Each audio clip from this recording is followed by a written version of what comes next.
Grabe. Alam nyo guys, mga ka-rides, SM ha, watch out kayo dyan sa SM. Ha? Kailangan ko na kayo encounter, gwardiya, babae. Nag-touchdown tayo doon, kumuha tayo ng ating pasaheros for Grab at nakabook tayo. So kailangan ko lang i-acknowledge at to accept the booking. Siyempre, siguro medyo parang tumagal din ako ng konti pero hindi naman masyadong matagal. Bigla ba namang bagbagin yung aking likuran, which is that's not good. Hindi tama yung ganun. Pag kayo dyan sa security dyan sa SM, please lang kung meron kang pinapalis, pwede naman kayo lumapit sa bintana at sumenyos kayo ng ganun. Understood na po sa aming mga driver yun. Naaalis po kami. Opo. Pero yung babagbagin mo ang taxi at kakalampagin mo na parang ano ka, pulis ka, hindi ginagawa yun Ang mga pulis lumalapit yan. May violation ka, lumalapit yan. May ikipag-usap sa'yo ng maayos. Kayo mga nagwardya dyan sa SM pasensya kayo Dating kilala ko yung OIC nyo dyan, si Sir Ricky Yung chief ninyo dyan, inspector nyo dyan, at saka sa security. Pinapaabot ko dyan sa SM sa inyo kung mapapanood nyo yung aking vlog. Huwag pong ganon. Pagbawalan nyo po yung mga security nyo na mag-ayos po ng pagpapalis po ng mga taxi po dyan sa main lobby o dyan sa supermarket. Tandaan nyo po, nagdadala po kami ng pasaheros dyan. Po tayo, bigayan po tayo, tulungan po tayo. Taxi joyrides, hindi po pasaway dyan sa SM. Kilala po ako ng mga ibang gwardiya dyan. Pero yung na-encounter ko kanina, hindi ko mapapalampas. Pwede kitang balikan, madam Kakausapin kita na maayos. Hindi ako makikipag-away sa'yo. Sinasabi ko lang na hindi dapat mong gawin yung ganon. Pag ikaw nagpapalis, pwede mo ka naman lumapit doon sa bintana ng taxi.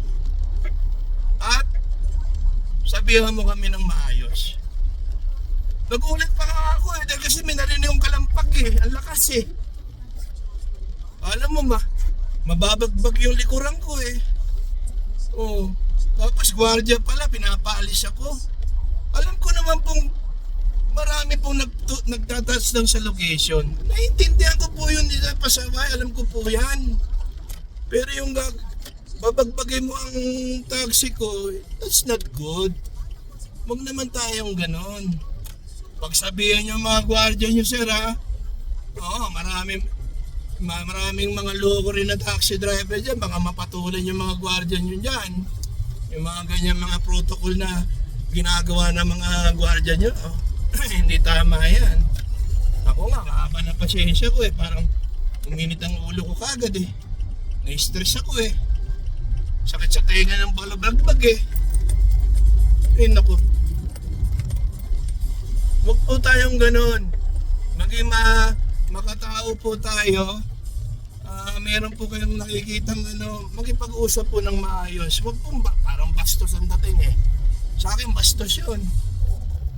Hindi ko gusto yung ganun. Pasensyahan tayo. Real talks lang po si Taxi Joyrides.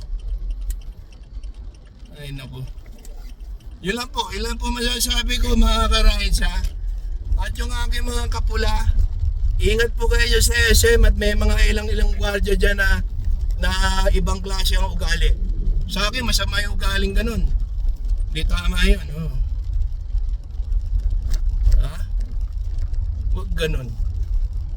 Makipag-usap po ng maayos, paalisin kami ng maayos, hindi kami parang tinataboy na parang aso. Hindi kami aso. Tao po kami at kami po tumutulong sa SM, nagdadala po kami ng pasaheros dyan. Ganon din po. Nakikinabang din kami sa SM kasi meron kaming pasaheros na nakukuha dyan. Pero tulungan tayo, walang gaanunan, walang bastusan. Kasi hindi kami nang babastos. Yun lang po ang katotohanan dyan.